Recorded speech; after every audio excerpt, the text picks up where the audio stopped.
So, we're on a book tour.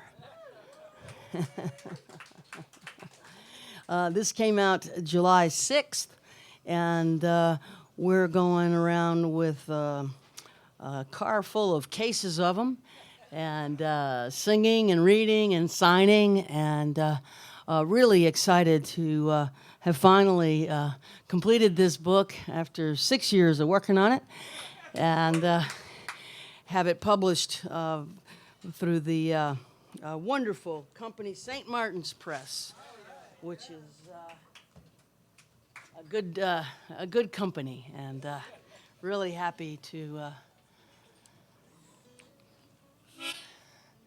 be an alumni.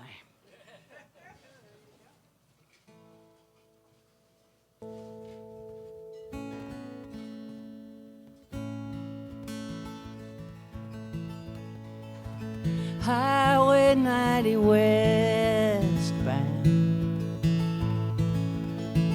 in the falling dark,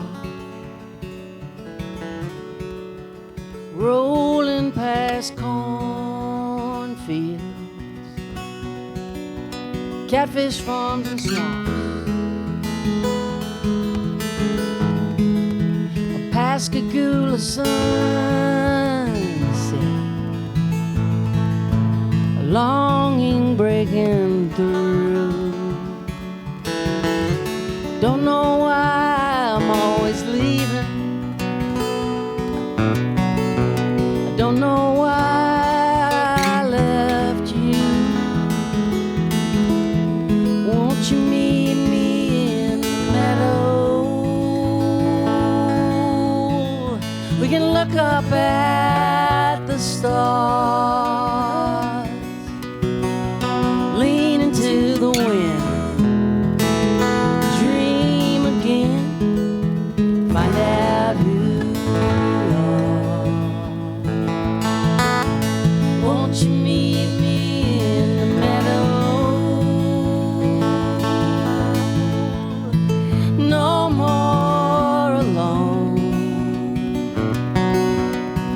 We can lay down in the grass till the feelings pass, then go home.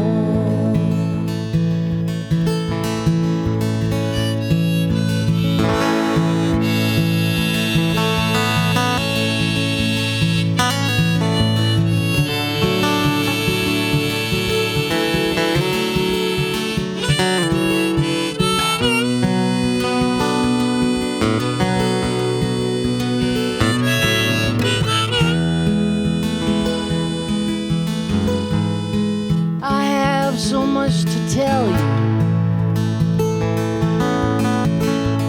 Yes, I'm ready to come clean.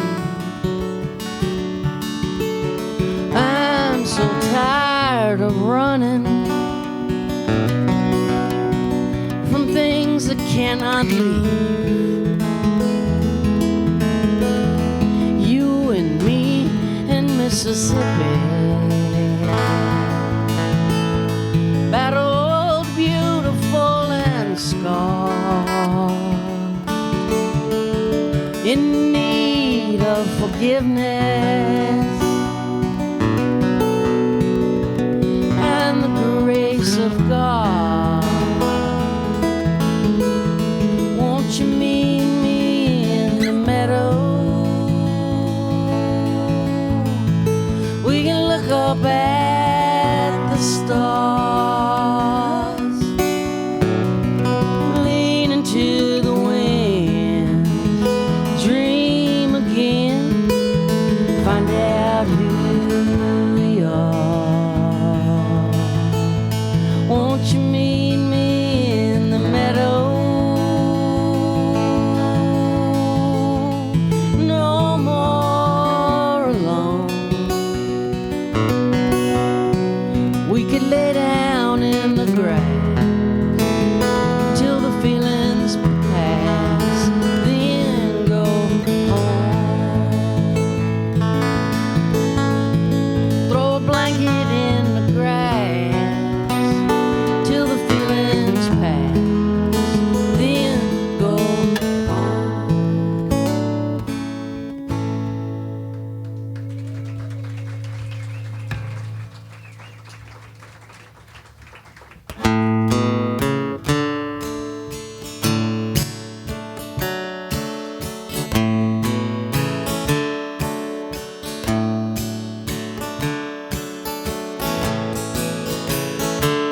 Well, the grasses are swaying, sun's going down, music's playing. You're weaving through town, pulling into the driveway. Toss it and park.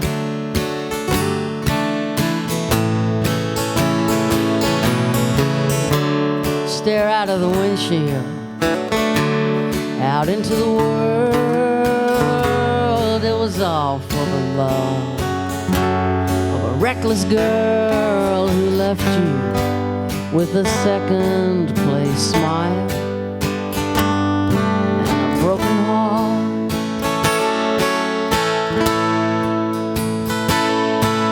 And the street lights are starting to flicker to light. They glow for a minute, then they get bright. Fireflies light up, circle and spark.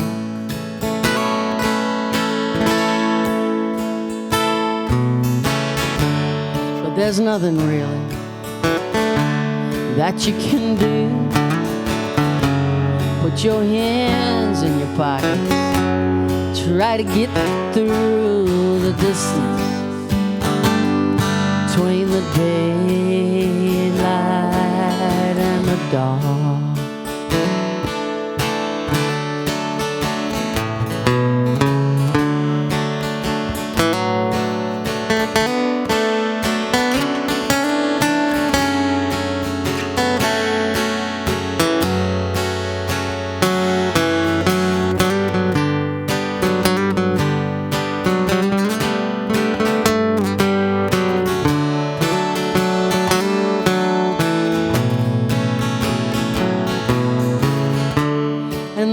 Porch flags lie themselves down like forgotten soldiers or old wedding gowns in closets unopened and graves without any more.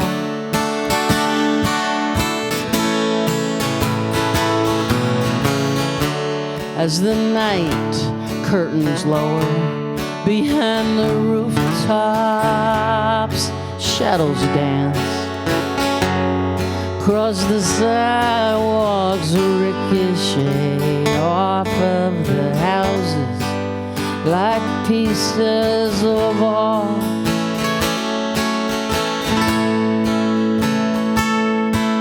And your mind is reeling, the sky's changing all you're feeling. You're rearranging the rest of your life like lines on an old sailor's chart.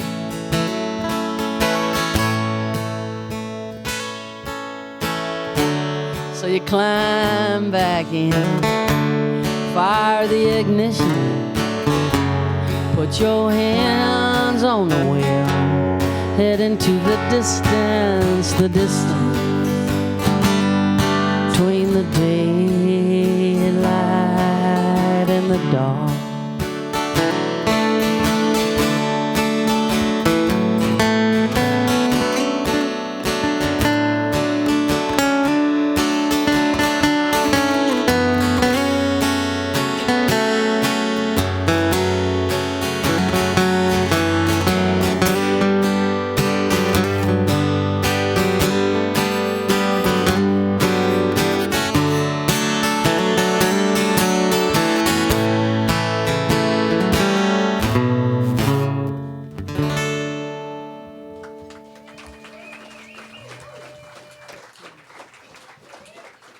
Yeah, thank y'all.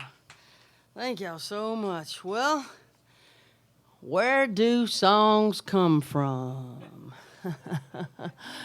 Hell, I don't know. I'm not sure. I learned how to write songs by writing songs. I quit high school. I quit college. I didn't go to music school, and I don't follow directions. It's my nature to challenge authority, do things my own way. I call this stubbornness entrepreneurial. But I'm willing to listen if given a choice. And Deb, my beloved therapist of many years, found a workaround for me. When offering me a suggestion, she says, Mary, I would like to invite you to consider. It works.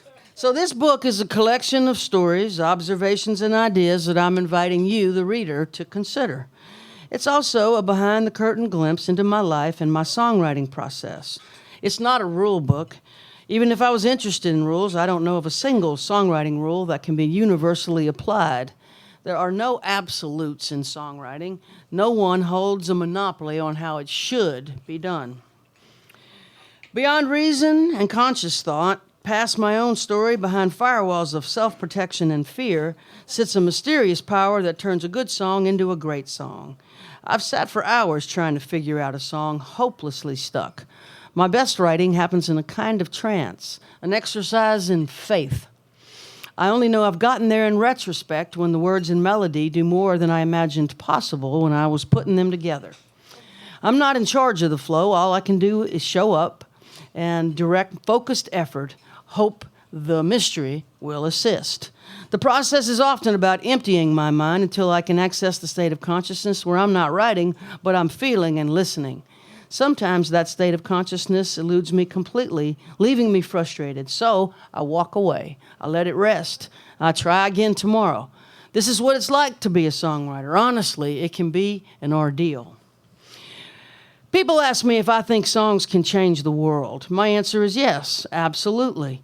Here's one way that it works. A song can change a heart by creating empathy. A changed heart has the power to change a mind. And when a mind changes, a person changes. When people change, the world changes. One heart, one song, one mind, one person at a time. Songs can bring us a deeper understanding of each other and of ourselves and open the heart to love. I believe songs that heal come from a higher place. They help us with the struggle of being human by letting us know we are not alone. This is the greatest gift a song can give a songwriter, and a songwriter can give the world. Bruce Springsteen said, music is a repair shop. Basically, I'm a repairman. I love that. Songs have the power to repair hearts and heal souls. That's why I called this book Saved by a Song.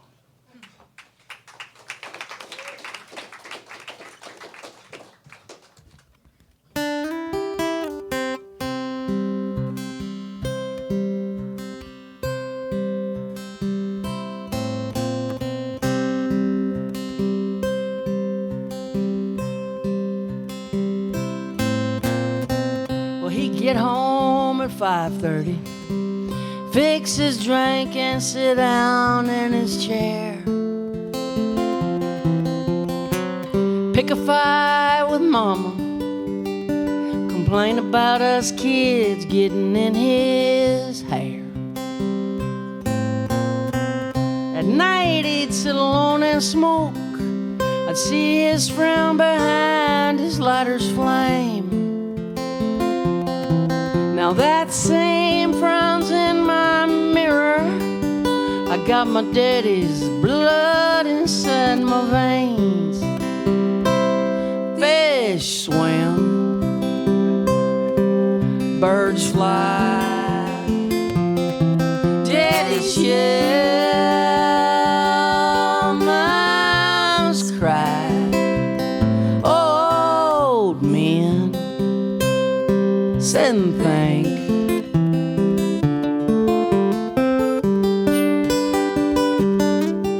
I drink.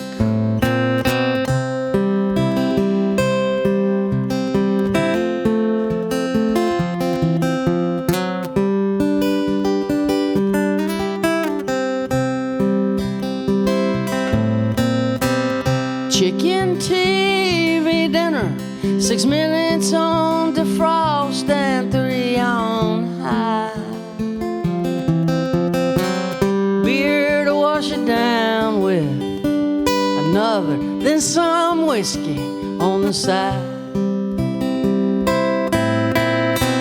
It ain't so bad alone here. It don't bother me that every night's the same. I don't need another lover hanging around trying to make me change. Fish swim, birds fly, lovers leave by and by. Old men sit and think.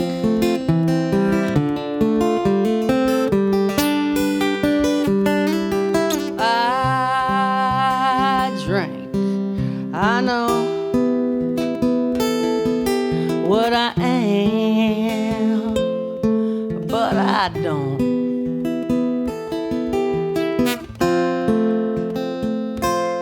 give a damn. Fish swim, birds fly, daddies yell, mamas cry.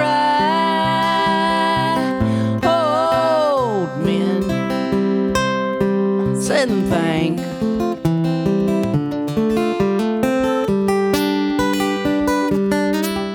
I drink. Cigarette machine is in G these days? Either way.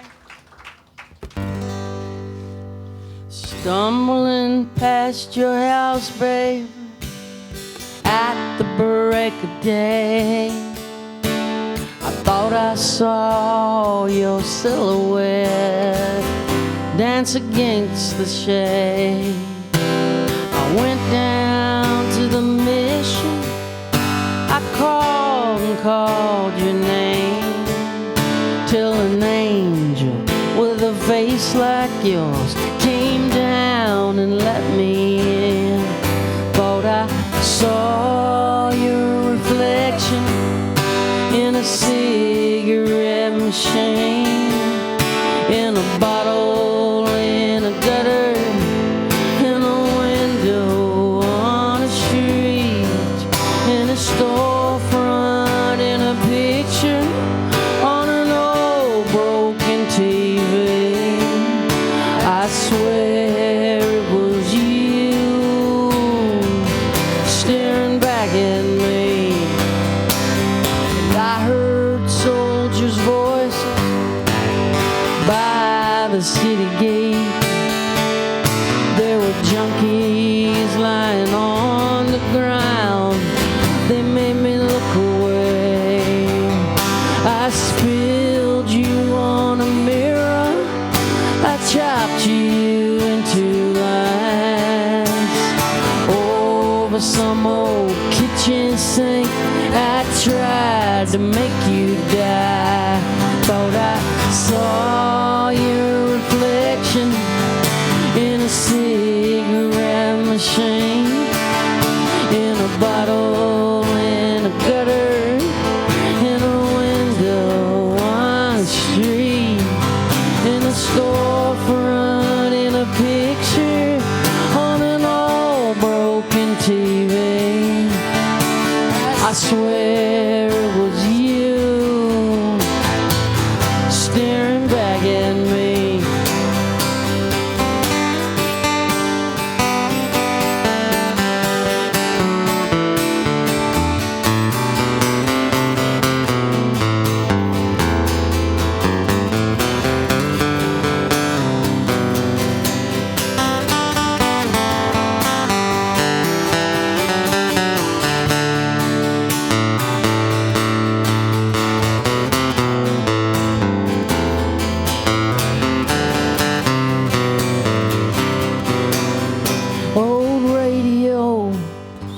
Broken mirrors, dog-eared things I read,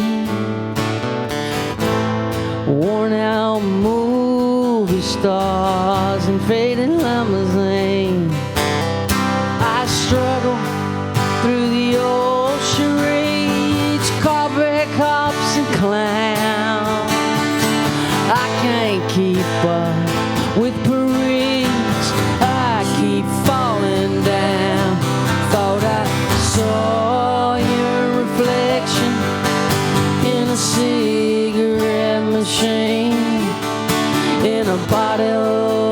in a gutter, in a window on a street, in a storefront, in a picture on an old broken TV.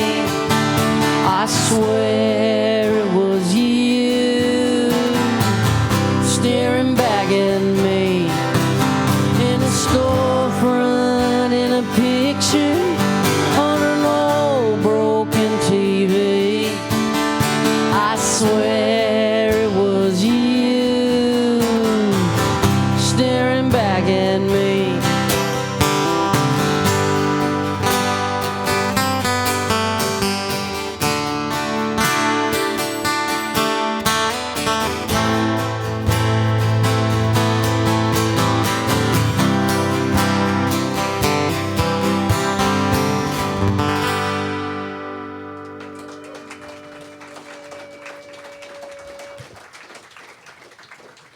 Thank y'all.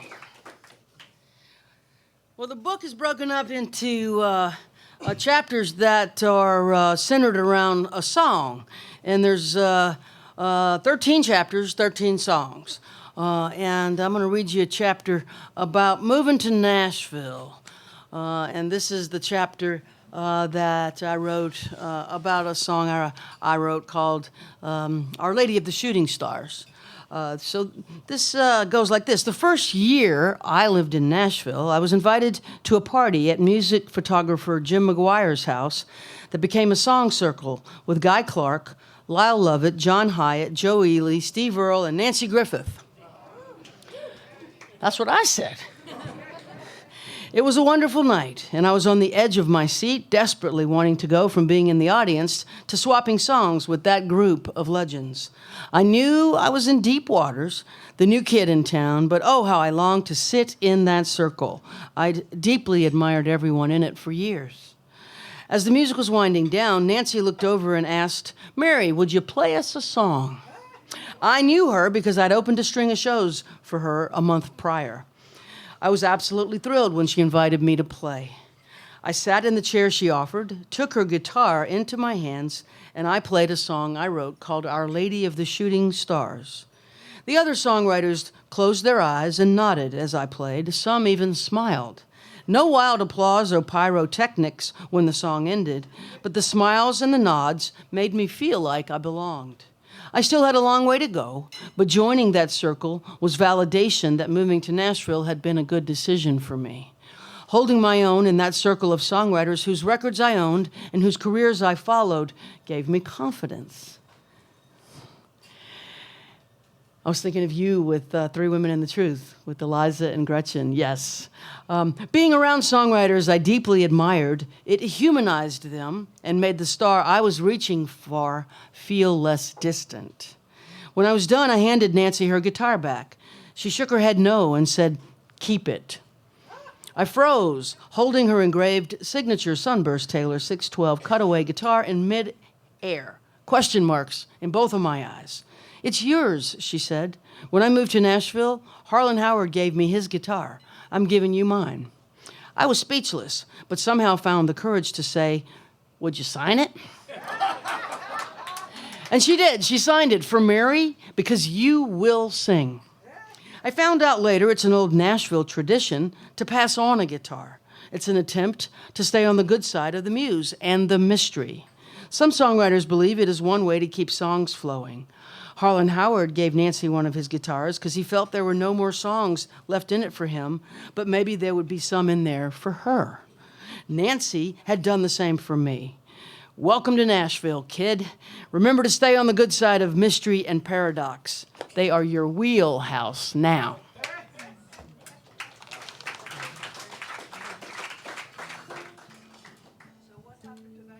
I still have that guitar.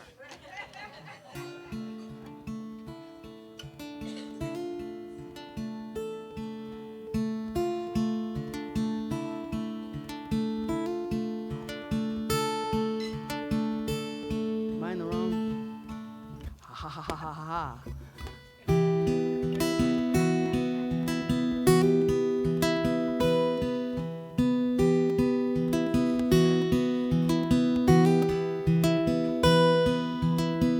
Our the shooting stars, was that you last night? Did we dance a whispered waltz? Did I hold you in my sight? When morning came with open arms, she lifted you from me. Sunlight burned my eyes away, and now I cannot see. Our Lady of the Shooting Stars, as I face the early light, all that I can think of now is joining you in flight. But I have followed gypsies, girl, lost my way home, held the phoenix to my chest and ended up alone. If I move to you, will you move to me?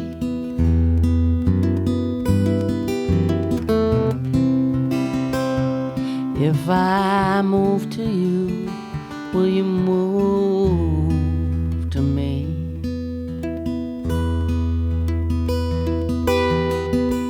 Our Lady of the Shooting Stars, teach me how to know. I wanna feel my thighs go dark and rest inside your flow. I'll awaken without fear, breathe the cool, clean air. With your words on my lips, your will is my prayer. If I move to you, will you move to me?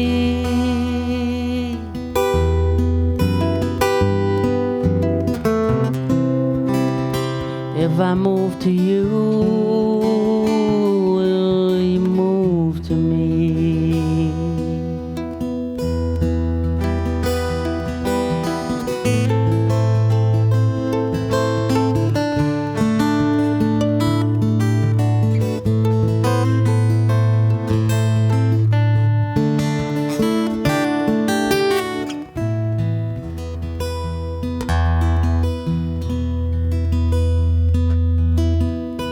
Our Lady of the Shooting Stars, look what you've done. You led me to the water's edge, running from the sun. Are you in the briny mist? Do seagulls scream your name? Their wings suspended by your love, or do I reach in vain? If I move to you, will you move to me?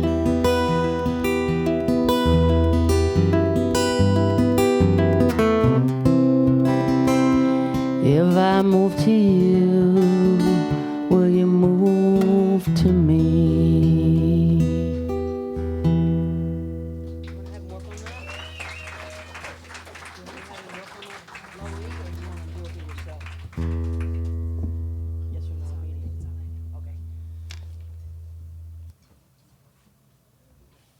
Hoo, yeah.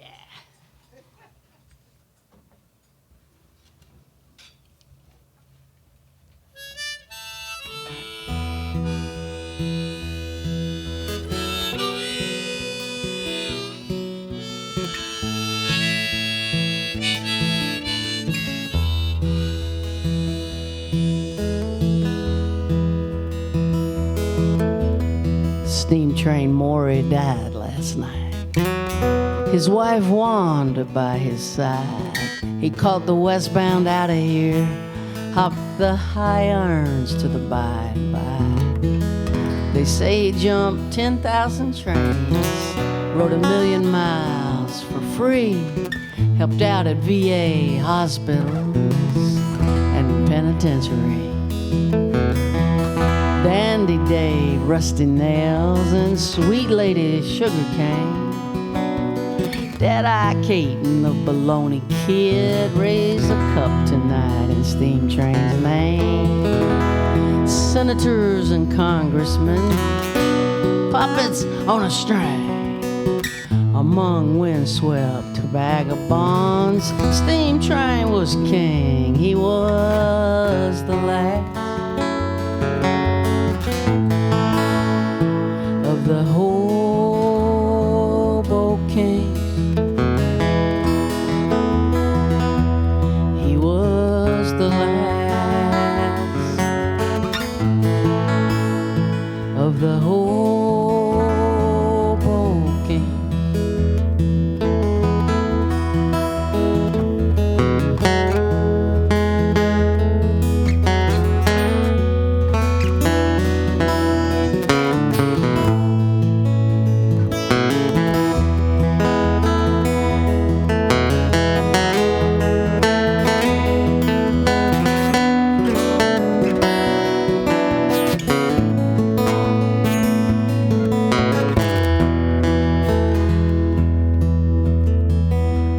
Just drink and wander around.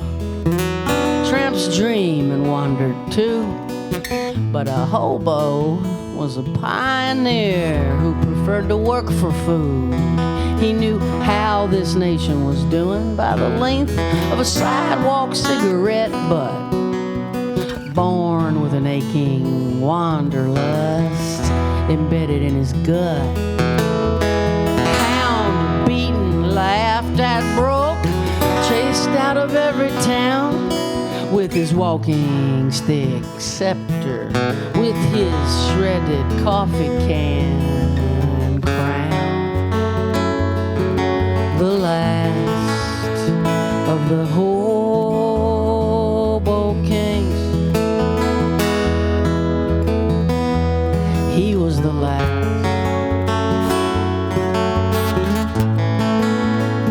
of the hobo kings.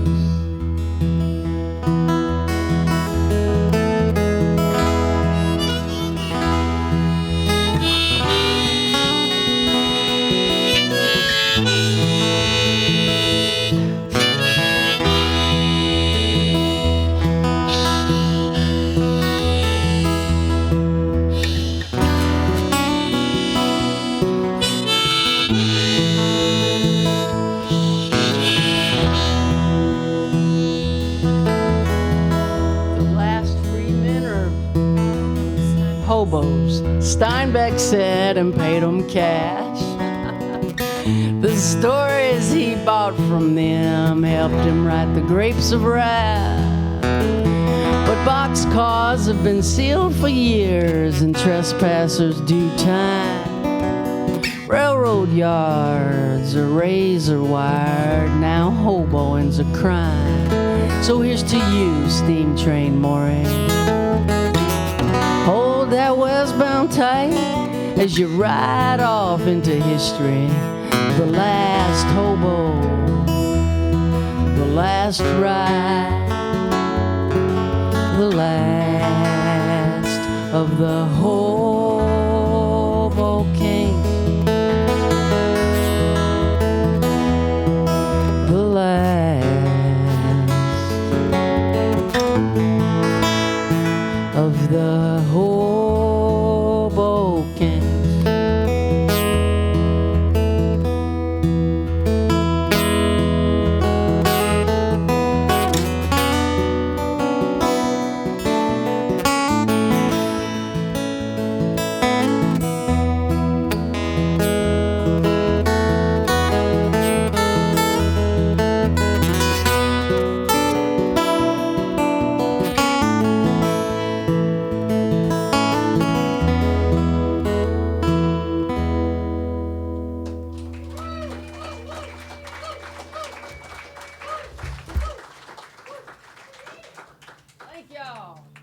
Jaimee Harris, in case you didn't know that.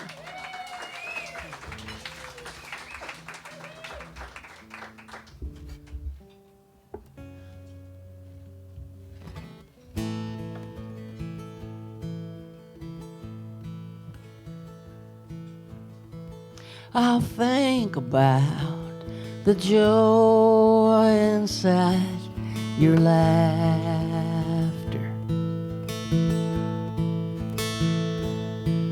I'll think about your hand inside mine.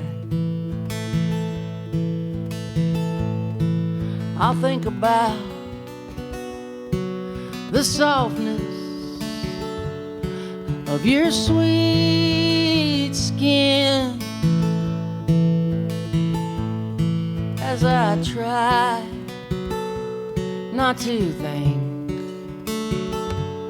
about time. I'll think about my arms wrapped all around you. I'll think about the kindness in your eyes.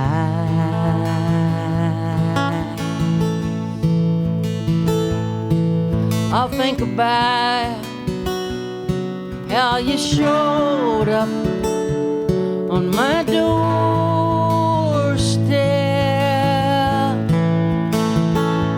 when I was trying not to think about time. So many roads, so many towns between us,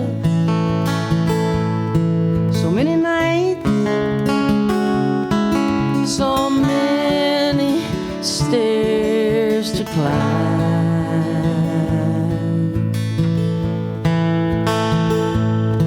so many thoughts to think as I miss you, and I try not to think about time.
Your candlestick fingers on my skin. I'll think about the shiver in your side.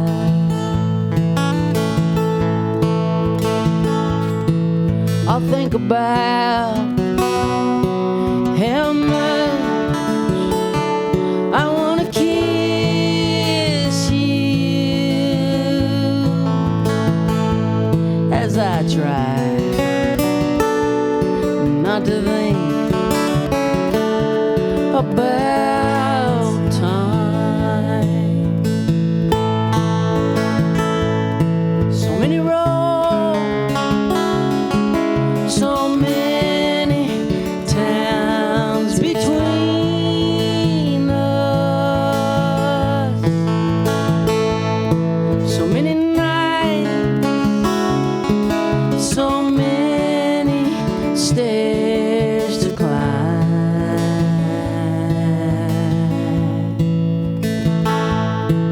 so many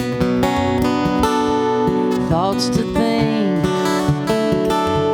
as I miss you, and I try not to think about time. I will try not to think about time.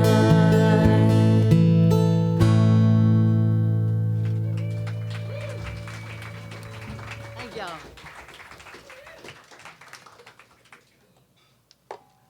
Ah, yes.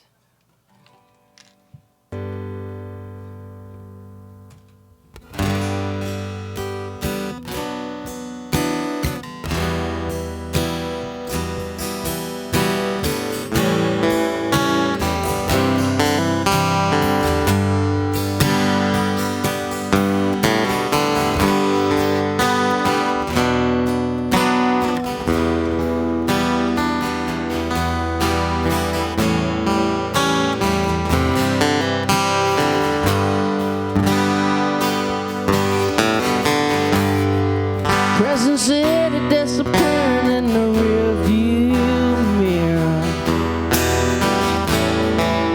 just like she's always done.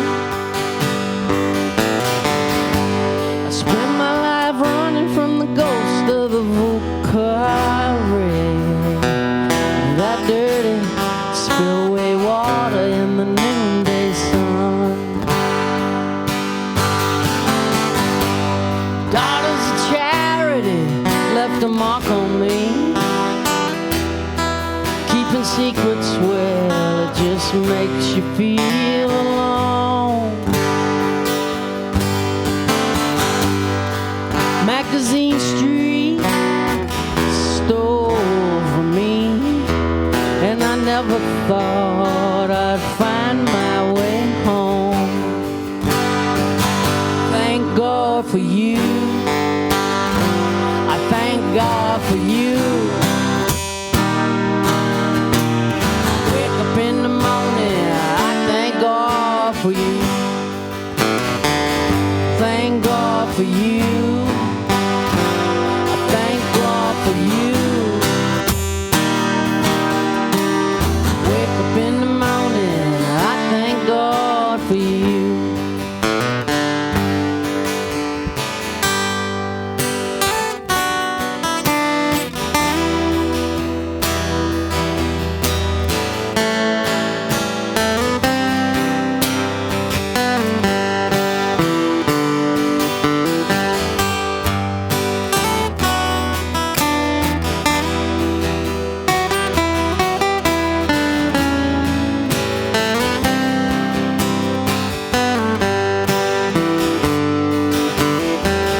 I was just another junkie jonesing on a Greyhound bus with a 20-year ticket to a tortured mind. Sirens, sorrow, cigarette butts. My Jesus in pieces, broken as a highway line. Thank God for you.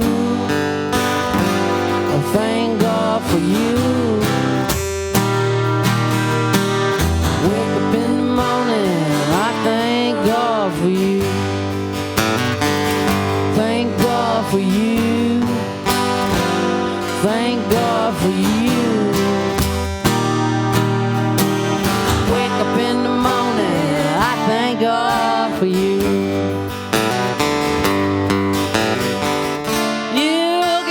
Something no one can take away.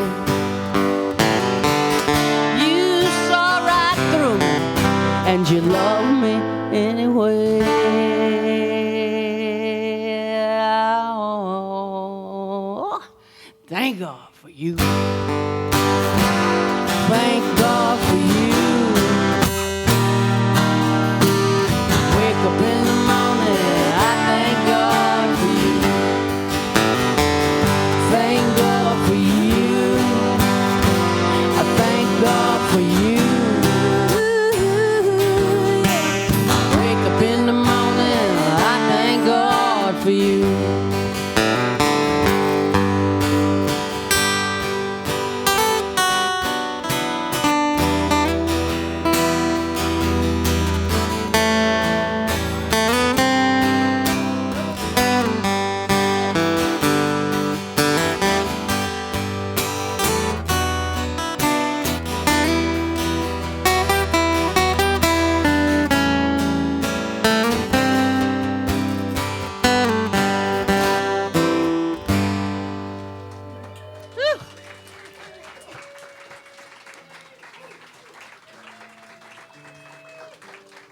Nice playing, Jaimee. Thank you. So I read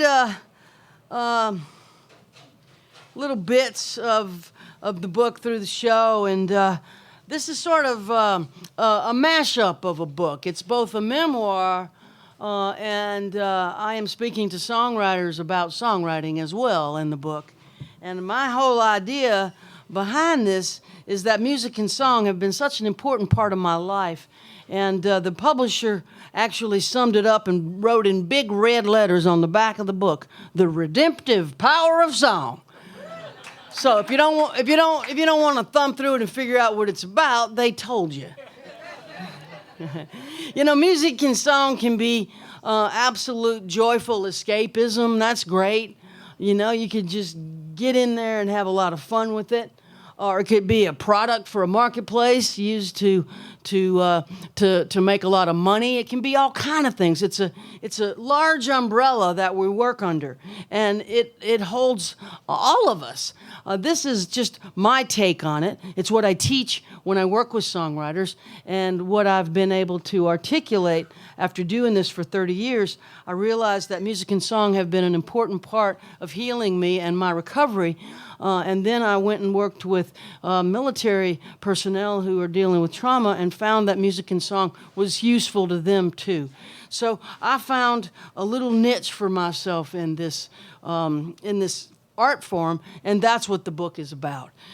So I'm going to read a bit about where the light bulb screwed in for me, where I realized what was important to me about songwriting and what I envisioned as the little red circle in the middle of the dartboard. This is what you're aiming for, kid. This is what you want to do. And it happened when I was at an open mic early on.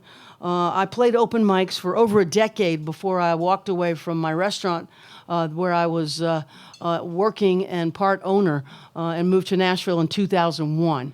So for 10 years, I bumped around open mics and tried to learn this craft.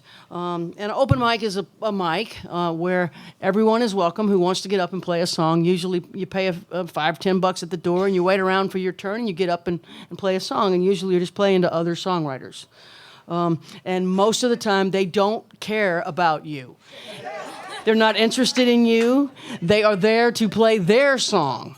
And everybody is really self-involved, and that's just how it is, because everybody wants to get better at this and no longer have to play open mics. So the goal of being at an open mic is to get through it and move past it.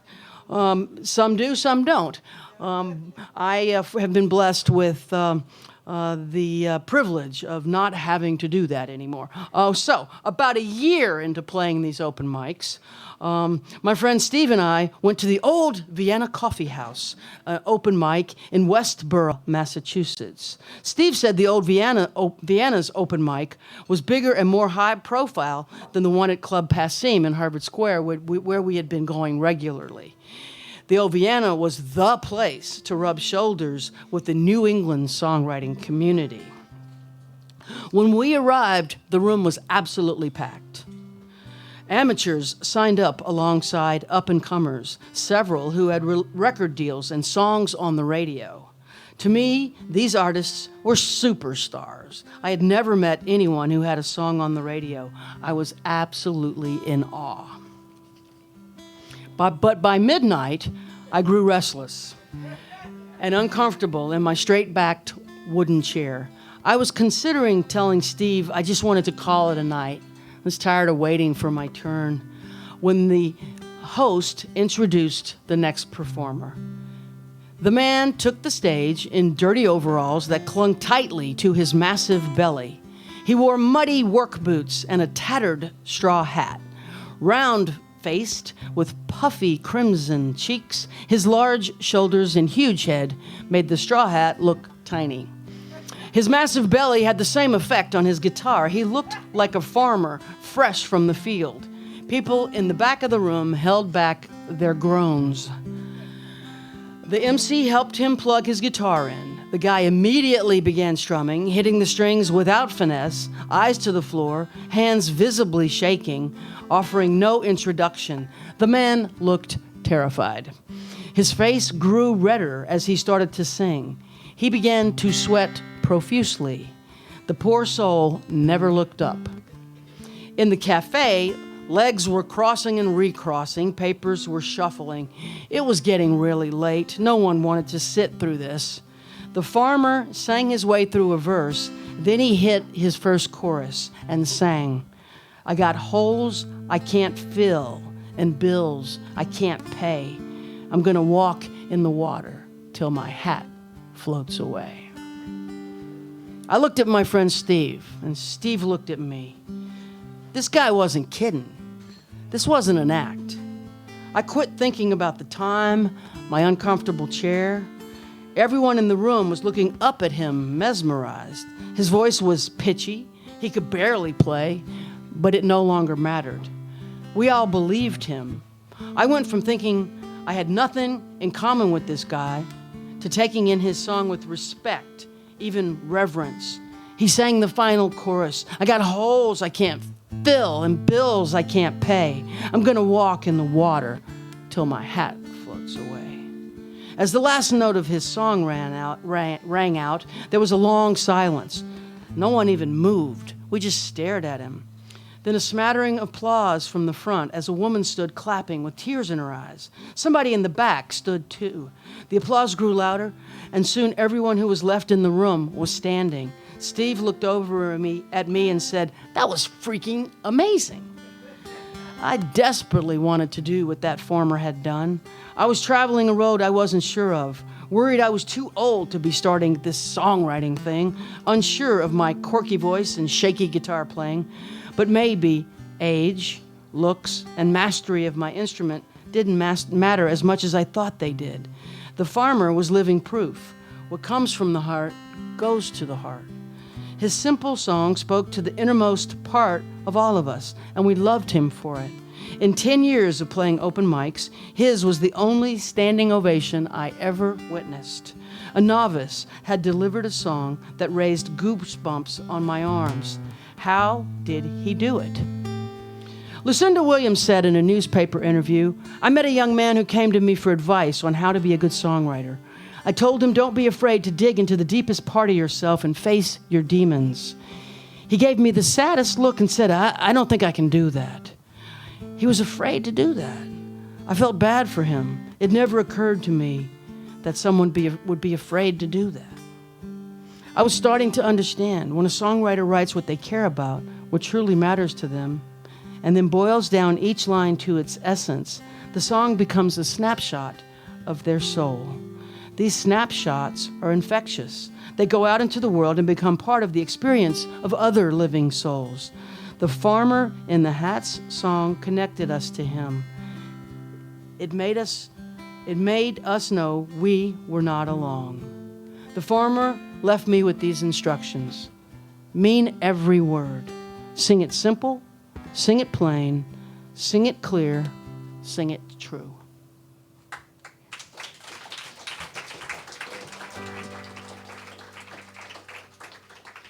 I got me an apartment on the east side, 1411 13th Street. I walk on the tracks by the Cumberland River, over the bridge, past Lover's Leap, and I'm moving on through the pain, through the pain.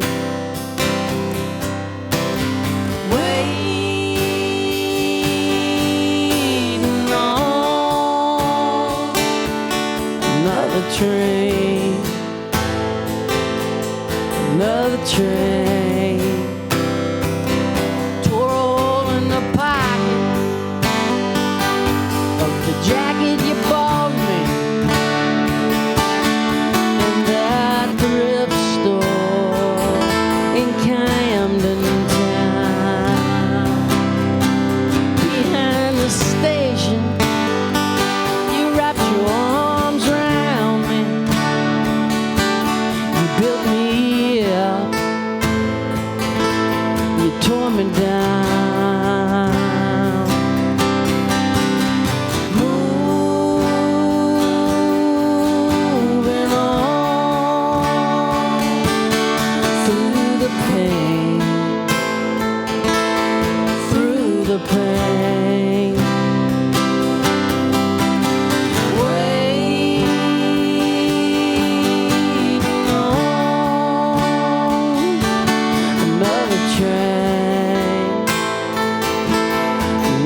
sunset. I see my breath disappear in the cold winter night. Bums gather in driftwood by the river.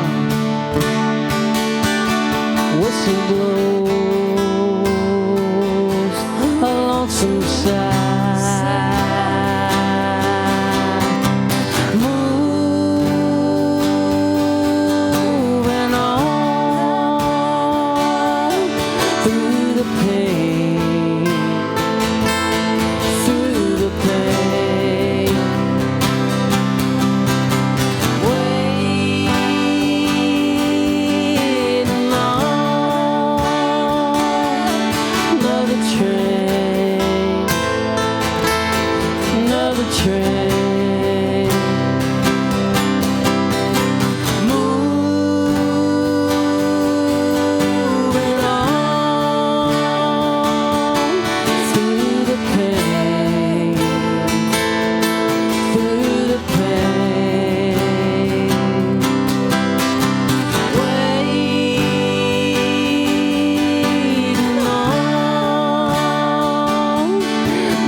Train.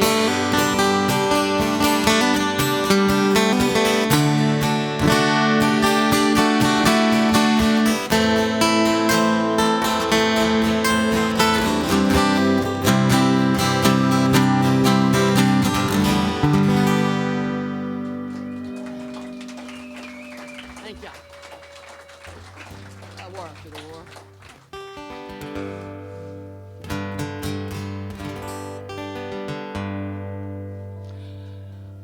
Well, most of you probably know I've been working with the nonprofit called Songwriting with Soldiers for the last 7 years. And what we do is pair up professional songwriters with veterans, many of them struggling with war wounds, be they physical, mental, or spiritual. And what we do is go to a retreat center and sit down and bear witness to the stories that they tell and turn their story into their song.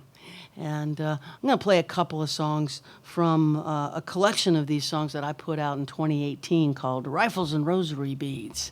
The record went on to get Grammy nominated, which was super exciting.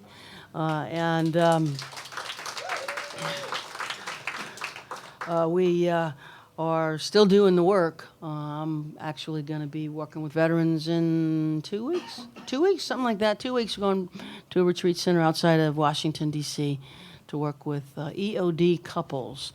More on that in a minute. I'll tell you what that's all about. But first I'm going to play this one. This one I wrote with spouses, a group of 6 wives of different veterans who served in different branches of the military at different times. But the women all had very similar stories, and what I heard them say was that they were shocked when they found that what they thought wasn't true. What they thought was that they just had to get their husbands home safe in one piece, and they were going to be okay and be able to rebuild their lives after having them gone for so long. And what they discovered was there was a war after the war that they were not ready for. And this is called The War After the War.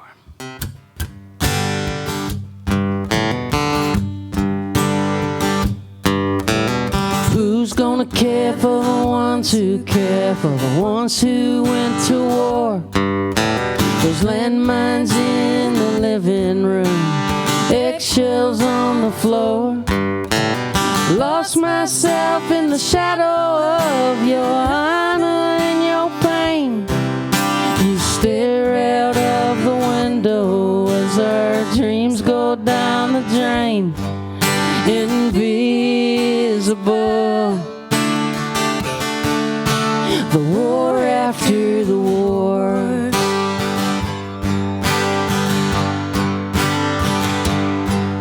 I get no basic training, I get no Purple Heart.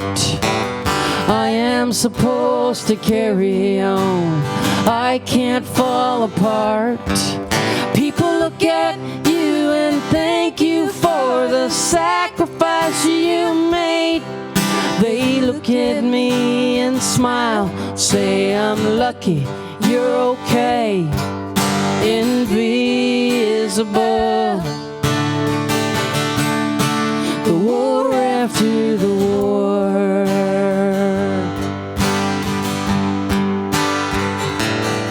But I'm a soldier too, just like you, serving something bigger than myself.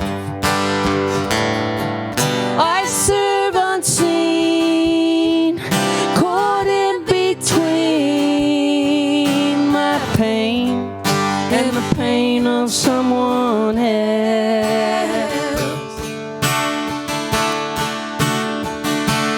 But I'm stronger than you think I am, right here by your side. I am not your enemy, I don't wanna fight. There's no going back in time, I know you're not the same, but you are not the only one for whom the world has changed. Invisible.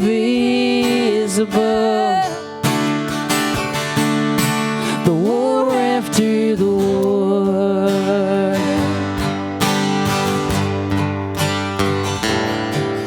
Invisible.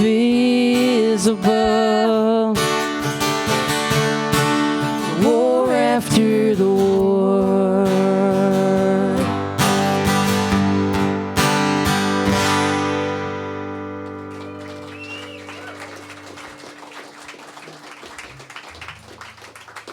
Yeah, thank y'all. Let's see, we've got a few more from that project. I'm going to play one that I wrote with a young man who was in a Humvee that rolled over an improvised explosive device, and he ended up with spinal cord injury in a wheelchair. And when we sat down to write, the thing that was heavy on his heart, I think, can be characterized as survivor's guilt.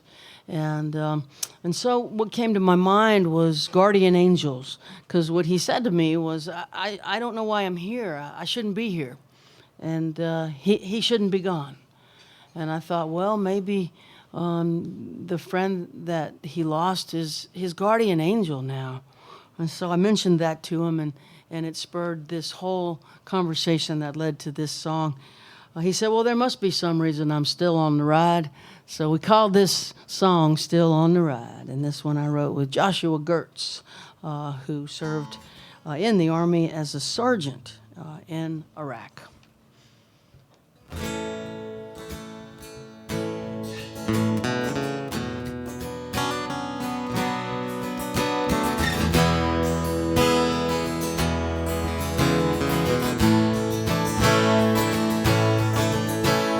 Looking back now, who the hell knows where the soul of a dead soldier goes? Guardian angels, maybe they're true. My guardian angel, maybe it's you. I shouldn't be here, you shouldn't be gone, but it's not up to me who dies and who carries on. I sit in my room and I close my eyes. Me and my guardian angel were still on the ride. I got holes in my eardrums, bruises and clots, double vision, and my stomach's in knots. I got pain in my fingers, I hurt from my head to my toes.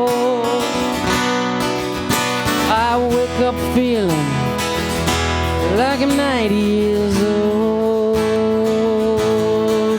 I shouldn't be here, you shouldn't be gone. But it's not up to me who dies and who carries on. I sit in my room and I close my eyes. Me and my guardian angel were still on the rise.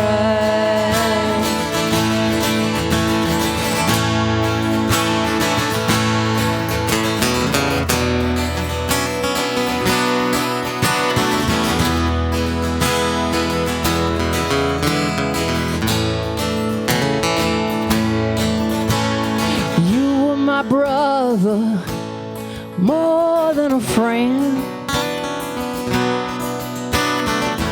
You were family to me, right up till the end.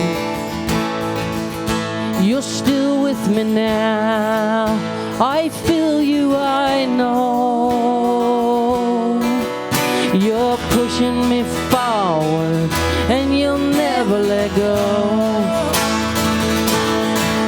But I shouldn't be here, and you shouldn't be gone. Oh, it's not up to me who dies, who carries on.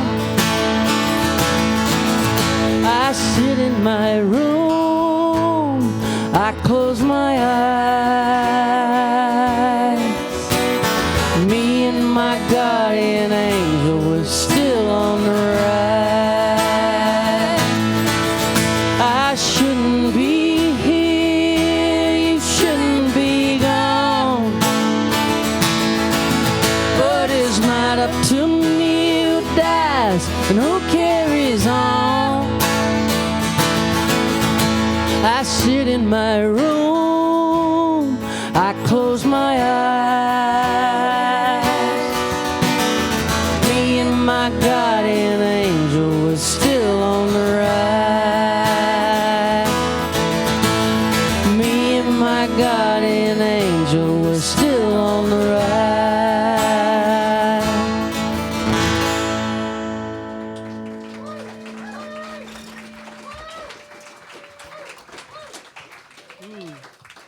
Well, thank y'all. We're going to play a new song that Jaimee and I wrote together this winter. We have experienced so much loss this year. So many friends have passed away. It's just been a time of great loss, and I know that many people out there have been going through it too, not just us. And so I lost a dear friend in January 2020.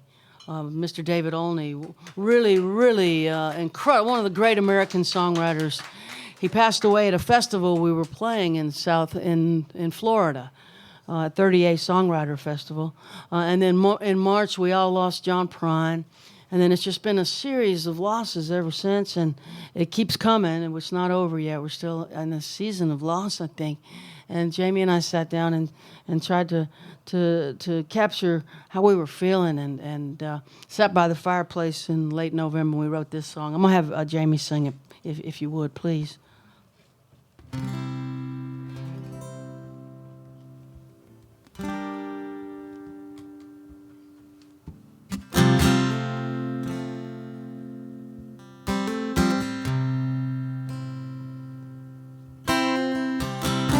Staring at the clock, stumbling round the house in shock. I don't know what I feel, can't believe that this is real. I don't know what to wear, I don't know who will be there. I wanna call you, I wanna cry, I don't wanna say goodbye.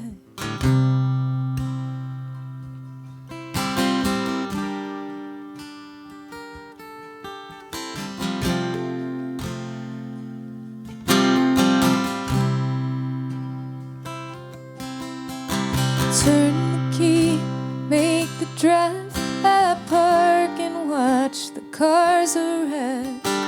Friends I never knew you had. It's moving slow, it's moving fast. I walk by your photograph, I hear your voice, I hear your laugh. Everybody's dressed in black. I still think you're coming back. How could you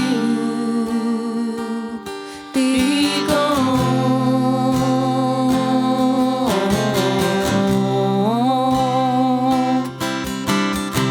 How could you be gone?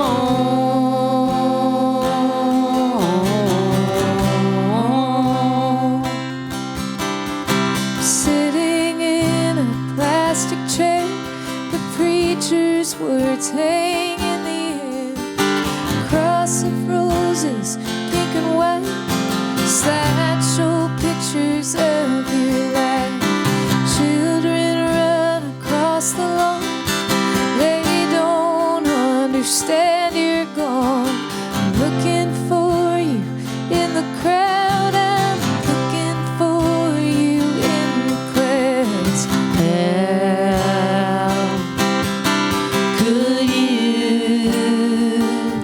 be gone?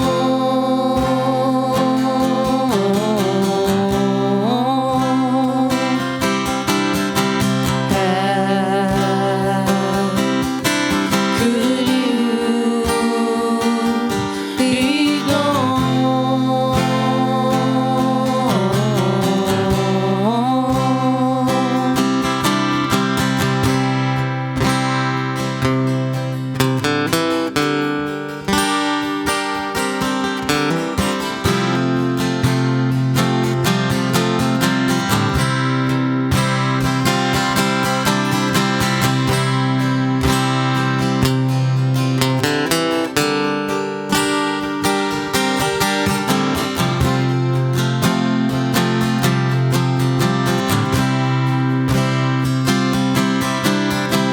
We all hang our heads to pray. The preacher tells us what to say. I don't know what I believe, I just know I have to leave. I walk alone back to my car, I go before the goodbye start. I have always been this way. You're the only one who can make me stay. How could you be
could you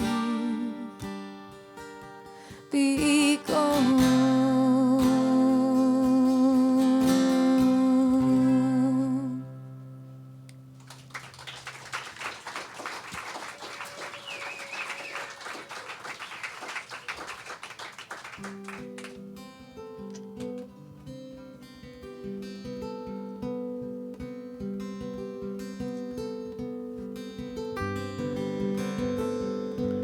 May eternity hold you in the hollow of her hand. May a soft wind enfold you as you travel distant land.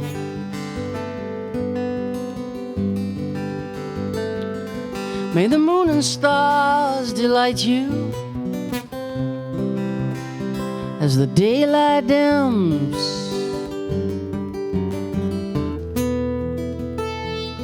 till the morning sun warms your face, till I see you again.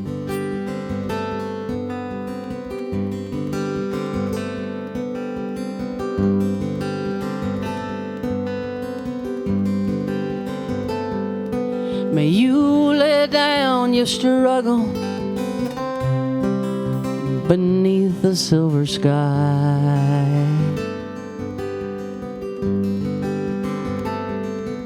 May a summer rain inside your dreams sing a lullaby.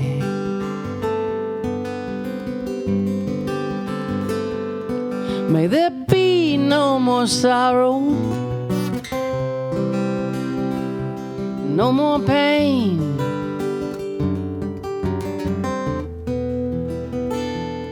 May you sleep inside the stillness of the night till I see you again.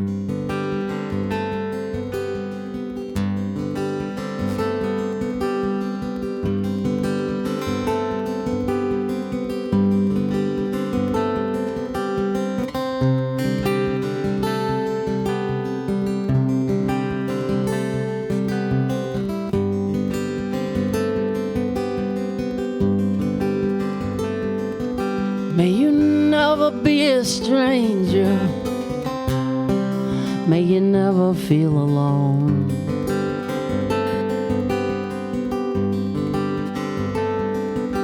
May you reunite with family and friends. May they walk you home.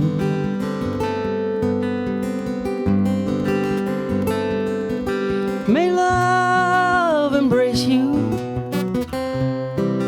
in a dance that never ends.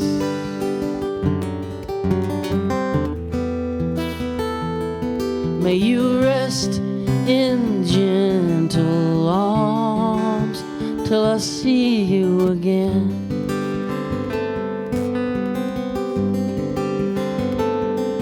May you rest in gentle arms till I see you again.